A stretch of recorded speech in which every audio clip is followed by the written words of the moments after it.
The program is called the Civil Society and State Engagement Program on Social Transformation, focusing on monitoring NST1.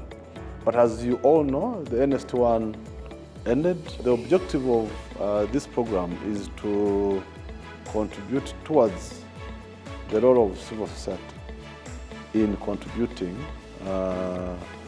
in the achievement of NST2.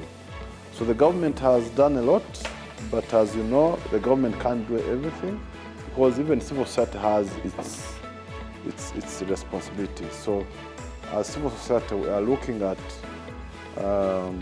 monitoring the commitments that the government has made in achieving NST2.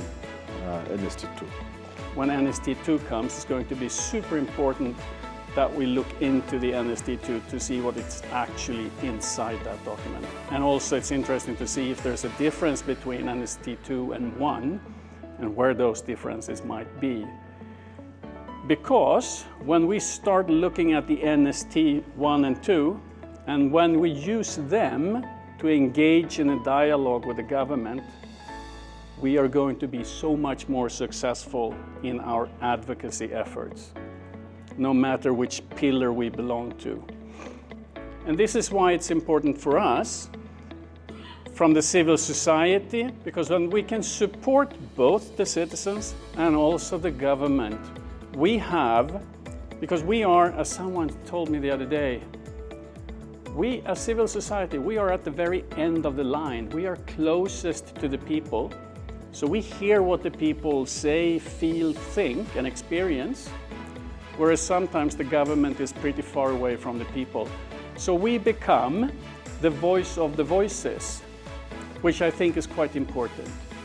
And in order to be the voice of the voices, we need to understand what the government is trying to do, so we can also support the government to deliver better. We need to have the baseline values for NST1, the targets.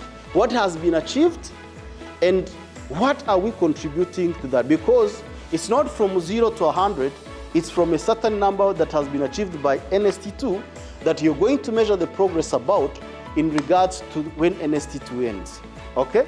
And then that is what you say, this is our contribution. The government, we are, for example, at a 40% increase in jobs.